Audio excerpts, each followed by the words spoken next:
چرا من کتابی حرف میزنم؟ درود به همه، من اسمم فاطمه است و خوش اومدین به کانال یوتیوب من. امروز قراره در مورد خودکشی نویسنده های بزرگ با هم صحبت کنیم. چی میشه که یه نویسنده به اون درجه از پوچ بودن و بیهوده بودن زندگی میرسه، یا شاید هم از زندگی خسته میشه که یه همچین تصمیم بزرگی میگیره؟ البته همه به خاطر پوچ بودن زندگی خودشونو نکشتن ها. بعضی هم برای خودشونو کشتن که جاودانه بمونن. یه فیلسوف قدیمی یونانی هست به اسم اپیدوکولوموس، همچین چیزی. این اتفاق خیلی قدیمیه بچه. ایشون خودشو میره از آتشفشان پرس میکنه پایین و خودکشی میکنه، فقط به خاطر اینکه جاودانه بمونه. حالا مردم چجوری فهمیدن این خودکشی کرده؟ این یه کفشای برنجی مخصوصی داشته که فقط خودش میپوشیده. یه روز میبینن که یک جفت کفش برنجی دم آتشفشانه و هیچ آدمی اونجا نیست. پس فهمن که ایشون خودشو و خلاصه که همچین آدمای عجیبی هم تو طول تاریخ پیدا میشن.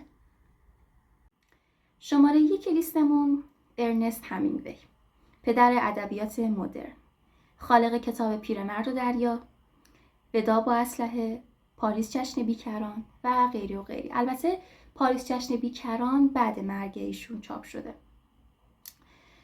ارنست همینگوی برنده جایزه نوبل ادبیات هستن برای کتاب پیرمرد و دریا. ایشون خیلی آدم ماجراجو و خیلی آدم ماجراجویی بودن. توی جنگ جهانی اول به عنوان سرباز جنگیدن و 200 تا ترکش به بدنش اصابت کرده. توی جنگ‌های داخلی اسپانیا هم شرکت کرده. بعد یک قسمتی از زندگیشو رفته آفریقا زندگی کرده، توی کوبا، و اونجا دیگه شکار حیوانات وحشی و ماهیگیری و اینجور چیزا رو یاد گرفته که خب اینا خیلی تجربه های ارزشمند و متفاوتیه برای یه انسان. ولی خب ایشون تصمیم به خودکشی میگیره. تا حالا 2-3 بار خودکشی ناموفق داشته. توی سن 37 سالگی مادر همینگوی میاد بهش یه اسلحه هدیه میده که این اسلحه‌ایه که بابای همینگوی خودشو باهاش کشته. تو عنوان یه مادر اومدی اسلحه بچت هدیه دادی؟ اوکی، این به کنار. اون اسلحه همون اسلحه‌ایه که باباش خودشو کشت. اوکی، جاج نمی کنیم. خلاصه که بله، و ایشون توی سن 60 سالگی با اون اسلحه خودکشی میکنه. شماره 2 لیستمون خانم ویرجینیا وولف. ویرجینیا وولف خالق ادبیات نوگرا تو قرن 20 هست. توی خانواده نسبتا مرفهی به دنیا اومده و توی همون سن کودکی مادرش رو از دست میده. ایشون مدافع حقوق زنان بودن و مدافع جنبش فمینیست بودن. خالق کتابای به سوی فانوس دریایی، اتاقی از آن خود و خانم دالوی هستن.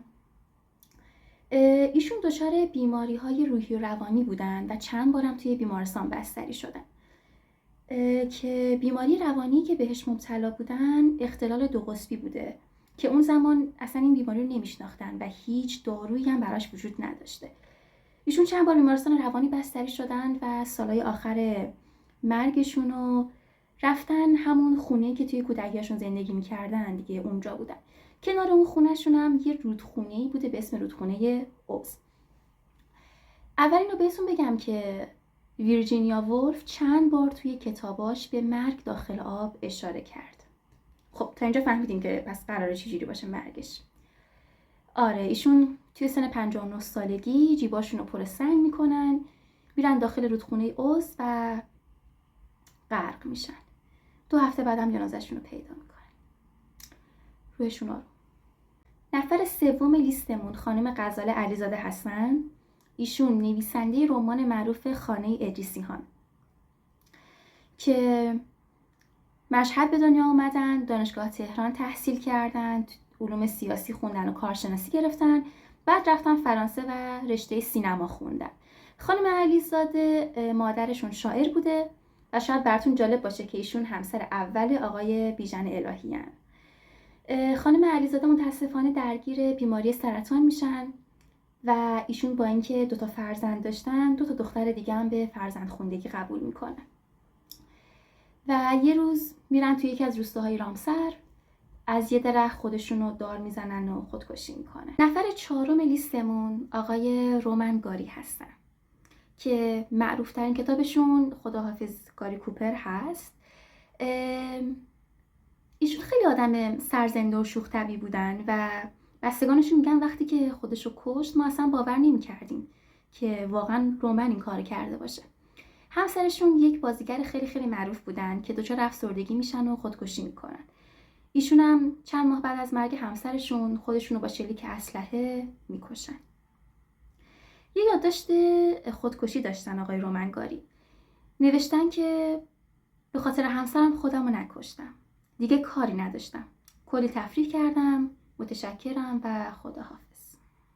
خب دوستان اینم از ویدیوی امروز. امیدوارم که دوستش داشته باشین. مرسی از اینکه ویدیو رو نگاه کردین. من سعی کردم آدما داستانایی رو روایت بکنم که کمتر شناخته شده باشن تا براتون تکراری نباشه و جالب باشه. مرسی از اینکه ویدیو نگاه کردین. اگر دوست داشتین لایک کنین یا اگر دلتون میخواد برام کامنت بذارین و کانالمو سابسکرایب کنین. متشکرم ازتون و